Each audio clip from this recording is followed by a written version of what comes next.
After spending the last 4 years of our lives as full-time travelers, we have not only collected some incredible memories and experiences, but we have also gathered some priceless travel tips and hacks that we would have absolutely loved to have when we first started out. So we thought, why not gather all of our top tips and document them here for you guys right now as a valuable resource to have, whether you're a travel beginner or even an advanced traveler who is just looking for more ways to improve your experience while on the road. So in this video, we will be doing exactly that and sharing our top travel tips and hacks after 4 years of full-time travel. And the way we are going to do this is by taking you with us through our typical process from pre-trip planning all the way to the trip itself, and pointing out the things that we do to save money and time and have the best possible experience from start to finish. Starting with the first tip, which is setting your intentions. This is super important, and I'll tell you what we mean by this.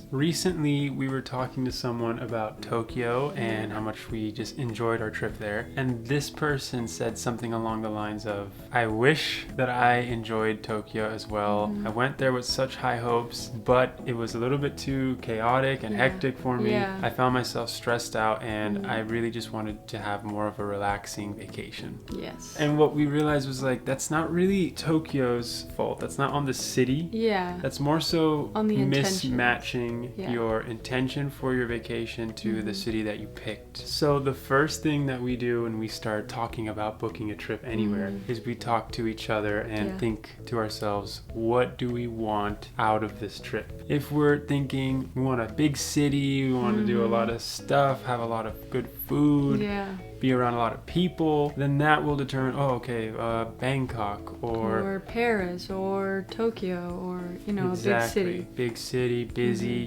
that kind of vibe. But if you're looking for more of a relaxing time, relaxing can mean unplugging in the middle of the jungle, or super beachy, sleepy. These are all different vibes, and you have to be sure of what you want before you book that trip. Totally. A lot of people book their travels based on the most popular destination or what they're seeing on social media, and the most important thing is that you get what you want out of the time and money that you are spending on this trip. Exactly. This leads us to the next tip, which is a huge one and kind of a 2-in-1. Yes. And that is using Skyscanner to save money and time searching for the best flights possible. We have been using Skyscanner exclusively for a long time now to book flights, and that is because they literally have the most useful and intuitive search engine out of any travel search related platforms. Literally, you can go back to like the beginning of our channel and see us talking about Skyscanner, sponsor free, just because we love it that much. We're gonna go on Skyscanner. It's just this great app that you guys should check out if you're trying to plan like a spontaneous trip. Yeah, it's so awesome. Which is why we are so excited that they are actually the sponsor of today's video. Skyscanner provides over 100 million travelers a month with the most incredible travel search services such as flights, hotels, and car rentals to help make travel planning and booking seamless, affordable, and enjoyable. For example, we wanted to show you guys how easily we would use Skyscanner to book a trip typically. So let's say after setting our intentions, we decided we want a relaxing beach vibe vacation.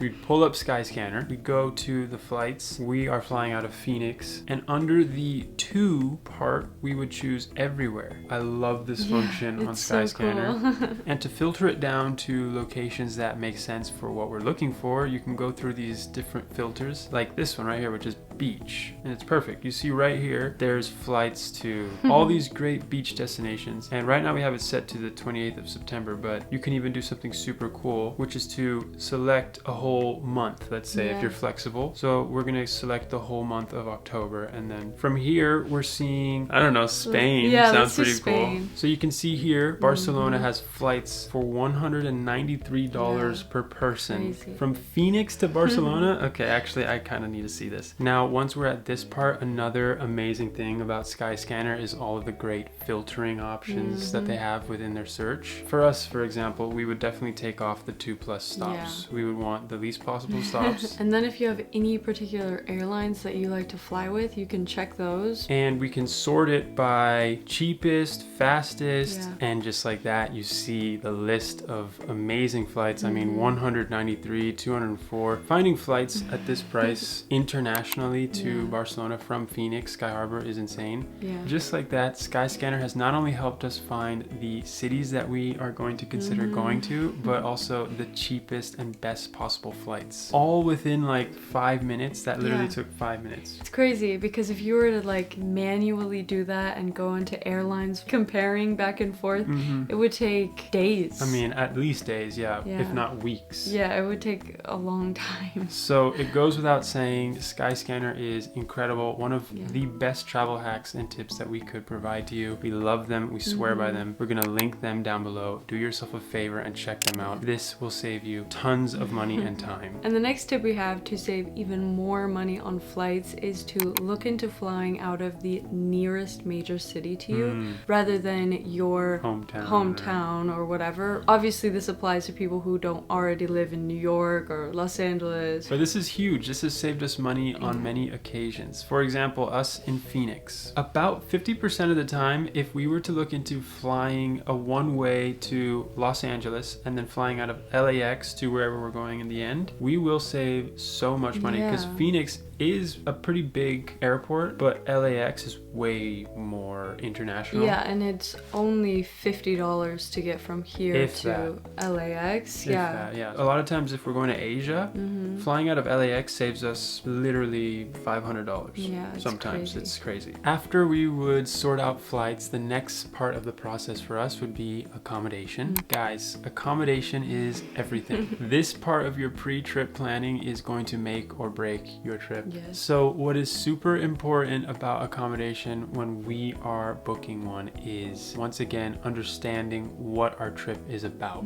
If the trip is supposed to be more of like a relaxing retreat, then you're going to want to invest super heavily in the accommodation itself, like how comforting it is, the amenities, perks, whatever, because you're going to probably spend most of your time in that accommodation. That's so important for the intentions you set for that trip. If you are looking for a super activity packed trip and you want to go out and about and be exploring and doing things every single day, then why would you invest so much into the accommodation being like fancy or whatever versus spending less but focusing more on location? If you're staying in Rome, for example, you want to be as close to everything that you want to see as possible. You don't want to be 45 minutes by metro out of the city. Big fancy spot. Sure, that's nice, but you're going out every day on your trip, so you're not even going to be in that accommodation that much. After accommodation, we plan our itinerary, and with itinerary planning, less is more, let me tell you. In the beginning, we used to plan our trips down to the hour. And it was like so much back to back to back, and we left no room for error or being tired. Just any sort of change of plans was like stressful. Yes. And that's the thing. I feel like rookie travelers are worried that they're gonna like miss out on something or not utilize their time in the best way, and they overplan. And then as you become a veteran traveler, you realize you want to leave in room for error or randomness or changes of plan, or sometimes you wake up, you don't feel like doing anything, you just want to wander around wherever you're staying, or you go out to the bar the night before and a local tells you you got to check this one spot out. Exactly. Now you get to go do that because you don't have like 50 things planned the next day already. That brings us to our next tip, which is to book any of the activities that you are planning in advance well enough in advance. We do realize that we told you to leave room in your itinerary, but you still do want to, especially when it comes to the major activities. We keep bringing up Rome, but if you're doing like the Colosseum tour, This is something you don't want to leave for last minute because it's going to be booked up. You're going to have a handful of things for your trip that you know you want to do. So book those things in advance. We like to use Get Your Guide. We talk about them all the time. They're the best. They have like 24/7 support. You can cancel and get a full refund up to 24 hours before your booked activity. It's awesome. So it's still flexible for you. It's great. It's great pricing, everything. So useful for any like excursion experience or anything. The next tip that we have has been huge for us ever since we started implementing it into our travels. And that is to learn some basic conversational level of whatever language the country that you are traveling to speaks. And obviously this is going to apply only if you're traveling to a place that speaks a foreign language. Not only is this a nice gesture of respect for the people that live in the place that you are visiting, but it's also going to make your trip a lot better because you're going to have a better time with customer service. People are going to be able to connect with you a little more. You're going to see people's faces light up when they hear you actually try to speak their language. We just went to Seoul, South Korea, and we learned some basic Korean. You can still say 감사합니다, 안녕하세요, you know, and that was huge. I mean, we even made friends because of this, because they were so happy that we were trying. It's just something that goes a long way, and it doesn't take too much effort. Plus, it's fun. It adds so much to the experience. It definitely does. Now let's talk about packing, which is my least favorite part. Yeah, everyone's least favorite part. Besides unpacking. Unpacking is way worse. Is that what you're saying?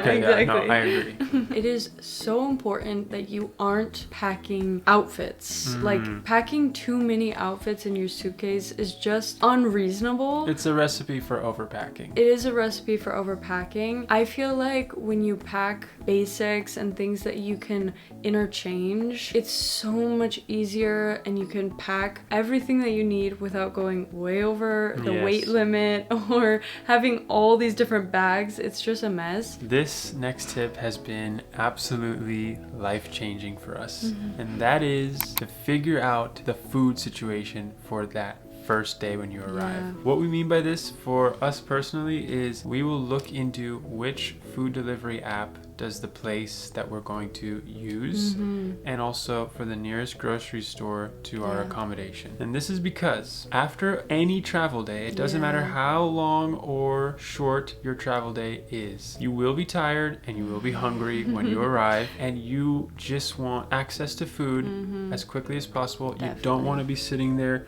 trying to Google all this stuff at that point. Like what restaurant, and then you end up at like a touristy restaurant. It's not very good. Yeah, you always get screwed over. You do a tourist trap, or you can't figure out which delivery app. And this is something that in the beginning always happened to us, and we would lose that whole first day to just frustration. Trust us, this goes a long way. Figure out your food situation before you land.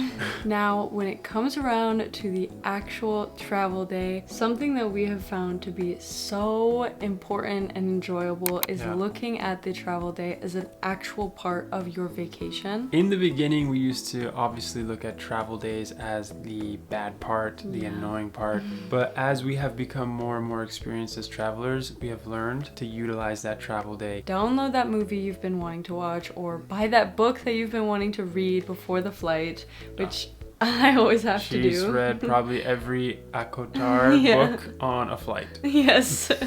I'm crying on all our flights. Oh, absolutely. What I'm saying is having something to do that's enjoyable or you've been wanting to do. We have so much fun on flights. Yeah, I mean, Rhylan at some point has even gotten into getting face masks, and she enjoys it. She's lounging, she's asleep, or she's reading. I'm editing on the plane, or getting work done, or watching movies I've been meaning to watch. And sometimes I'm looking forward to these long flights, actually. You don't have any other choice other than to do those things that you've been wanting to do that you don't have time for in your day-to-day. Once you land and once you get to your accommodation, the next tip we have is to just get all of the boring stuff out of the way. You want to unpack, grocery shop, do all the stuff that you don't want to do later in your vacation, just out of the way. We dedicate that whole first day to just getting the unpacking out of the way, putting our clothes away, grocery shopping, getting all the little things we need.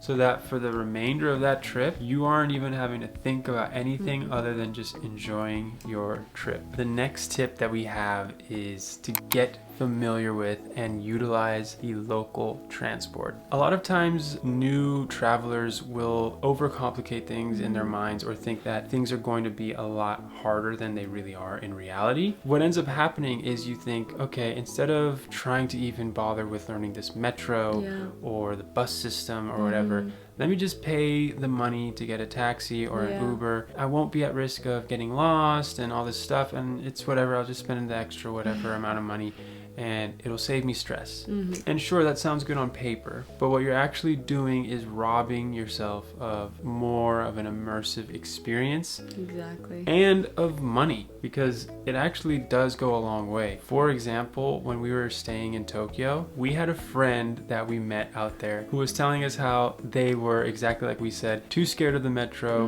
and they thought it was way too complicated, they were gonna get lost, and it was gonna be too stressful. So they ended up booking Ubers to get everywhere around the city. This blew us away because if you've ever been to Tokyo or anywhere in Japan really, the metro system is the most efficient, clean, incredible metro in the world. Literally, it's so efficient and saves you so much money. This person was spending $50 to $100 to get to the same place that would cost us like $3 to get to. Yeah. And for us, it's like, save that money, use the 50 to 100 you were going to use on that Uber, and use it on the dinner that you're going to do that night or the activities of your trip. You save so much money, you save time.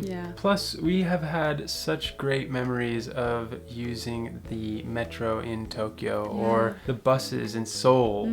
Or in Milan, the trams and everything. Yeah, just being able to say like, yes, I really did live in that place for that time. Now I want to talk about one of the most important tips on this list, which is to remove all pressure from your trip immediately. Yes, you have already done your job up to this point. You did all the pre-trip planning stuff, you settled into your accommodation, you figured out the local transport, you've done all the things. Now your job is to enjoy this trip. If you try too hard to make this trip something that you have idealized in your head leading up to it, you are going to let yourself down. There will be days on your trip where you have a rainy day, an activity gets canceled, you oversleep, you get food poisoning. Something most likely will happen on your trip that does not fall in line with the dreamy version of it. So you should remove the pressure for that trip to be perfect. You just have to realize you're so lucky to be experiencing something new, doing this thing that you were planning for so long. You are there. Be in the moment, enjoy it. The whole point is to rejuvenate, relax, and just have the best time that you possibly can. Exactly. You're not going to be thinking about the things that went wrong when the trip is over. You're going to think about how the trip made you feel, and you're hopefully thinking about how worth all of your time and money it was. So that is going to do it for all of our top tips after 4 years of full-time travel. We hope it provided some value. If it did, please be sure to leave us a like and comment, especially if you feel like we've missed a crucial tip or something that you can share with us so that we can use it in our travels or the other people viewing this can use. It's going to be something that helps someone else. So share those tips. We love you guys so much. We appreciate you, and we'll see you in the next one.